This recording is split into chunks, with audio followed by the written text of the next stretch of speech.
Michael Nagy here with Jiggy Jag TV and Discovering Bands. And for everyone watching, share this video on my channel and help support the awesome bands I feature. And today I'm here with Whorticulture. How you guys doing tonight? The best ever. How are you? Great, great. Awesome to have you. A great performance. I personally think you shouldn't have been opening. You should have been later in the day because amazing performance. So He said it. Start off and give us a little history about the band for anyone who's not familiar with you guys. Let's see. So we've been around since the very end of 2019.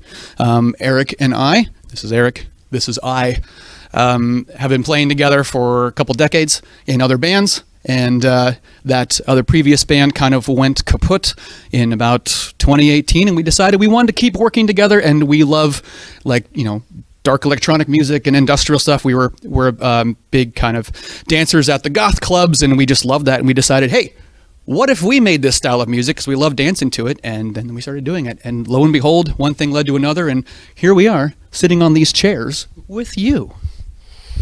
Awesome. And I want to say your song, Faust, it has for me, a Diary of Dreams feel. How would you say? It definitely has a Diary of Dreams feel. It's very gothy and vampire-esque. And we had to do it. We had to get one of those tracks in, and it was fun to make, fun to record, and yeah, like we just had to make a sweet music video for it, and yeah, it is Diary of Dreams-esque, or one of our favorite bands. So awesome. And that's what I want to say. A lot of your songs have different styles and elements. How would you guys musically classify yourself?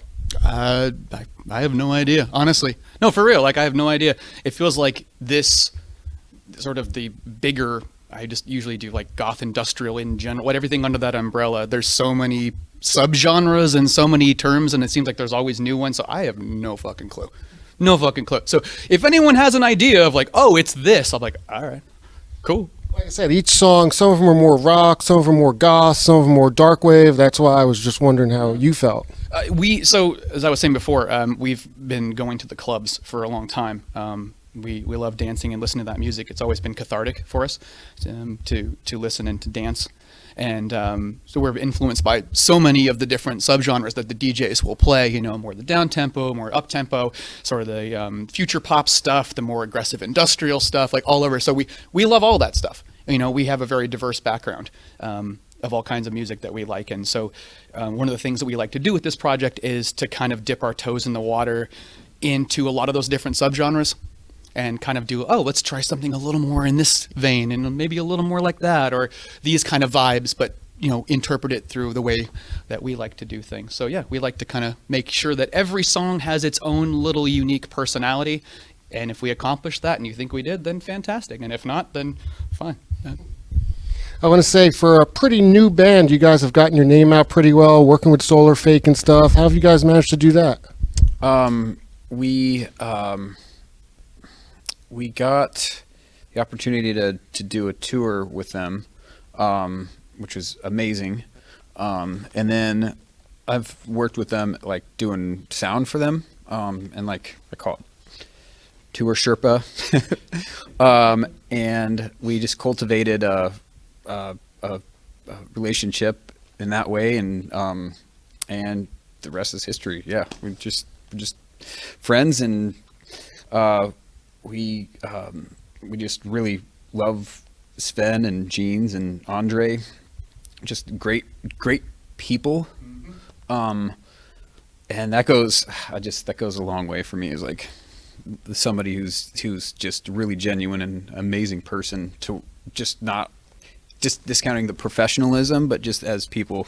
So we're just really fortunate to even have our opportunity to get on the same van as them, you know. So and now I forget what the question was. Well, how did you guys get the name out so well? Oh, I mean, I don't know, like Instagram, like this is a big festival, so it's pretty, you know, so many hundreds, if not thousands of bands want to play Dark Force. So for you guys to be playing, that's a pretty big deal. It's huge. I think Nico just like sent a application in, like not expecting much, and Jet was like, "I've never heard of you guys, but we'll we'll have you play the first time on Saturday. And we're like, pack up all our shit, make sure it's under 5 or 50 pounds, and fly out here. Let me say, for an opening band, I was shocked to see the room packed because no, it's early in the day, 1 p.m. You don't normally see that many people. So Me too. No, I was the same. Like I was telling you this earlier, but like we were expecting, 15 people, maybe 20 to show up. A few people we knew that were here, and we were just kind of like, okay, I mean that's what it's going to be. Who wants to show up at 1:10 p.m., especially after being out late last night, right? Everyone's probably hungover, doing all the cool late night parties in the hotel upstairs that we're not invited to. But no, it's fine. We went home early because we're old and we wanted to rest up for our show. We have to sleep early. Yeah, so I was surprised. As I said, it was like 10 minutes before we went on. It felt like kind of what I described. Not 20 people, but about that. And I was like, yeah, okay, that's what I was expecting. And it was like 5 minutes later, we walked back and I turned around and suddenly the whole room was packed. I was like, oh, shit, okay. So we have to actually try now. We have to be actually good. God damn it. Yeah, we needed to. Next time we'll practice being good. Next time we'll be good. Next time we'll be good. I'm so sorry. Oh, my only complaint is you didn't get to play long enough. Honestly, we would have loved to. I would love to get like a 40-minute or a 45.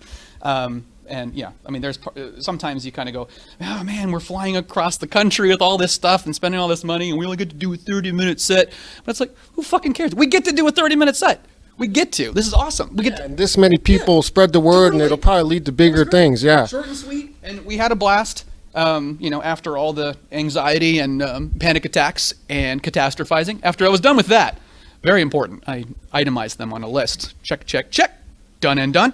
And then, time for relaxation, and now we can finally have a drink and just be like, chill and see what's next. I was going to say, so what's the future of the band hold?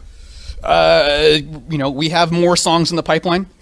We want to finish up what we call season 2 of our series of songs. We kind of write them and do them in one big block, so we kind of see as we release singles kind of what's in that group. Like you talked about, feeling that some of our songs kind of feel a little bit different, not drastic, but a little bit. So we want to kind of write all the songs at once, almost like an EP.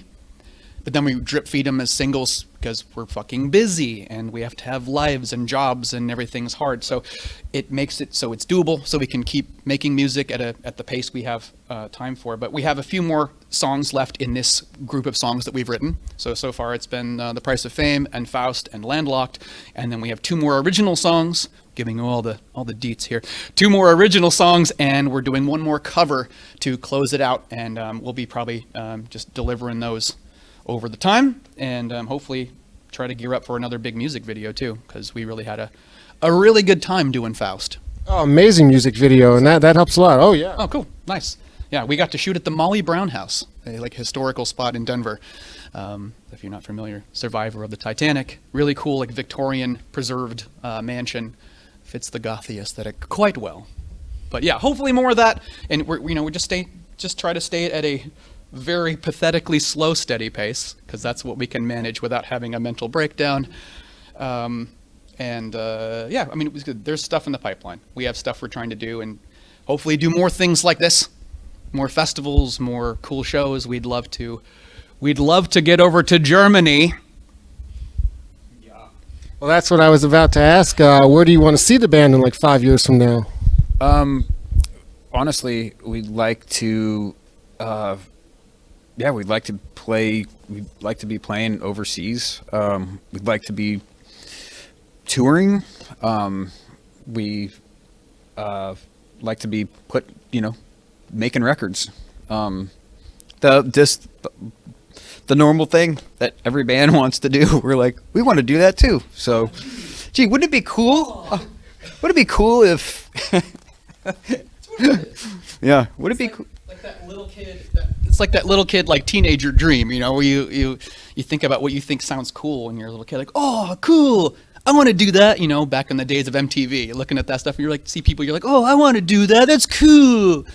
And here we are, we get to play pretend as a bunch of aging, middle-aged fucking rock stars. Hey, I've worked with hundreds of different bands, and I can tell that you guys are definitely going to get bigger. Because like I knew Twin Tribes before they blew up, Nightclub, all those bands now. So I can tell you guys have that sound. It's just getting the word out. Yeah. Really? Yeah, I interviewed Twin Tribes the first time they ever played New York City. Yeah. You're like, hey, I knew them before they were big. I knew it before it was popular. You guys have that vibe though. Well, I appreciate it, man. We care about what we do, and we want to have people have a good time if we're going to do shows. And we're just trying to bring entertainment. And if people want to, hopefully, if they dance and they have fun, that's all it's about. And if more people are able to enjoy it, then fantastic. Then that feeds our little need for validation as insecure musicians and creative types, because we all have that. But yeah, we want to put our heart and soul out there, and then we also want to have fun and entertain people. So if those things can come together, then fantastic, then we accept. Now, if people want to find you online, get your music on social media, how do they do that? All the usual places. So we're on Spotify and Bandcamp and any other silly streaming service where you don't own music but just pay a subscription. We're on all those things. We have a merchandise store if you want to pay for things, and I don't know why you would, but we have a print-on-demand store. You can do that. We're also on social media. I think actually one of our biggest places to come check us out, we're most interested in, is actually on YouTube. We have been pushing more and more into making more visual art and music videos. It's expensive, takes time, but that's been our fastest growing channel so far. So if you want to find us, go check us out on YouTube, where we're shaking our little rumps for the camera. Yeah. Yeah. Awesome. Well, it was great having you guys, and everybody check them out. Appreciate it. Thank you so much.